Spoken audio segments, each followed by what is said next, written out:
Today, we're getting into something really crucial for anyone in, well, any creative field, really. Building a positive and productive team culture. It sounds simple, maybe, but it's complex. And we're basing this deep dive on the insights of Friendly. He's a digital creative director, design strategist at TechWise. Got over 20 years of experience.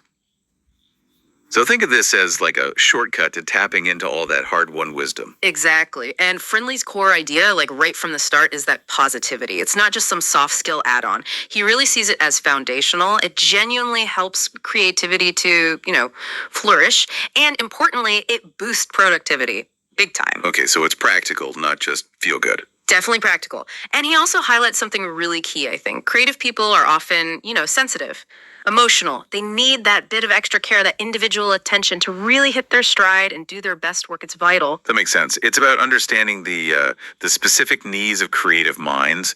So we're not talking about like forcing everyone to smile all day. No, not at all. It's strategic. It's about nurturing. Okay. And the ways Friendly suggests doing this are, well, they're pretty varied, aren't they? It sounds like it covers everything from direct team stuff to maybe some surprising personal habits. Yeah, it's a real mix. Leadership actions, team interactions, but also, like you said, personal well-being things, even psychological tools. It's all connected in his view. Fascinating. So it's a whole system, not just one magic bullet. That's the idea. He's found these things work together, creating this positive feedback loop. All right, let's dig into some specifics then. He talks about publicly appreciating good work. Why is that so important, especially for creatives? Well, for creatives who can be, as we said, quite sensitive, public appreciation isn't just a pat on the back. It's deeper. It validates their effort, their skill, their value to the team. Friendly stresses it needs to be specific and genuine, though. Not just a generic good job. Exactly. Like, he might point out a specific clever solution someone found in a design during stand-up. Or maybe send a team email highlighting how someone's copy just nailed the client's brief. It builds psychological safety. That feeling that, okay, my contributions are seen, they matter. Which is crucial if you want people to take creative risks. Right. You need that safety net to be truly innovative. And alongside that, he's big on avoiding negative talk. No public criticism, no harping on past mistakes. It's always about, okay, what did we learn? How do we move forward? Creates that positive momentum. Okay, that makes sense. And then there's sharing success stories. How's that different from praising an individual?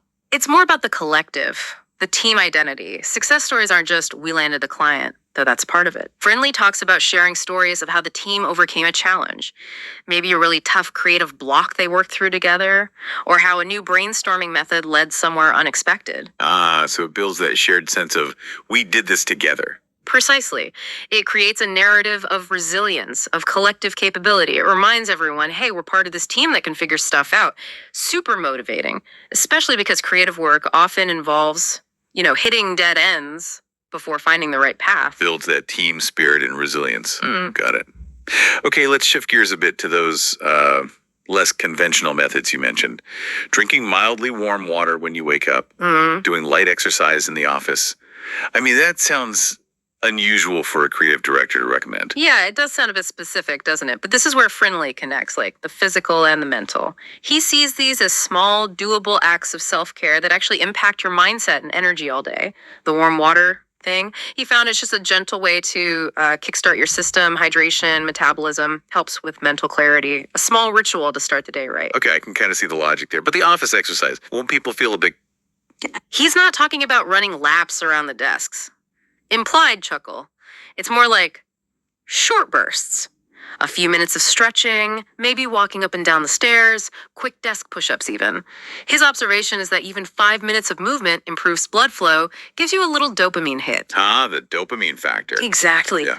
For creatives who are often sitting, concentrating intensely for hours, it can break that mental fatigue, re-energize the brain, maybe help get unstuck. He actually told a story about a designer who fought that afternoon slump, started doing short breaks, and boom, productivity, mood, both went up. Almost right away. Wow. So it's practical neuroscience, basically. Linking physical well-being directly to creative output. Pretty much. Cultivating habits that prime you for creativity. Okay, fascinating. And finally, what about the psychological tools? He mentions encouraging positive affirmations like, I am the best, or I can do this. Hmm. How do you introduce that without it feeling a bit, I don't know, cheesy or forced in a professional setting? That's a fair question. Friendly's aware of that potential awkwardness. He doesn't make it mandatory team chanting or anything. It's more about modeling it himself sometimes, explaining the idea behind it, how self-talk impacts belief. He frames it as a personal internal tool. So something people can use if it works for them. Exactly. Especially for those, sensitive types who might battle self-doubt. He might suggest someone quietly think, okay, I can find a new angle on this before a tough brainstorm. It's about consciously shifting that internal dialogue. And this ties into another big thing for him, really utilizing everyone's unique skills. Playing to strengths. Yes, he makes a point of identifying what each person is really good at. Maybe one person is amazing visually, another nails concise copy, another just gets users intuitively. Then he tries to assign tasks that really let those talents shine. So it's combining that internal self-belief stuff like affirmations with external validation, like being given tasks you can ace. You got it. When people are consistently using their strengths and see their unique contribution valued, it just builds that confidence naturally. It helps combat things like imposter syndrome, makes people feel safer to, put those potentially brilliant, slightly risky ideas out there. So if you zoom out and look at Friendly's whole approach, you see it's this really holistic thing. It connects the dots between leadership actions being positive, appreciating work, avoiding negativity, and those personal well-being things. Encouraging healthy habits, the light exercise for that dopamine boost in blood flow, and then these psychological tools like affirmations or playing to strengths. It's all designed to make people feel valued, feel capable, and ultimately more motivated from within.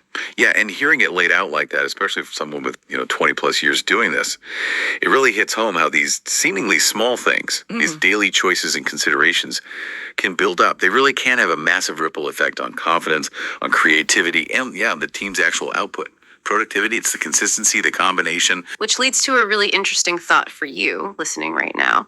How could embracing some of these diverse ideas, maybe the public praise, maybe just encouraging better hydration or short breaks, maybe thinking about strengths, how could that challenge your current thinking about creating a thriving environment? What might it look like for you to prioritize these different aspects, the leadership, the well-being, the psychological reinforcement, whether you're actually leading a team or maybe just trying to foster your own creative spark, something to mull over.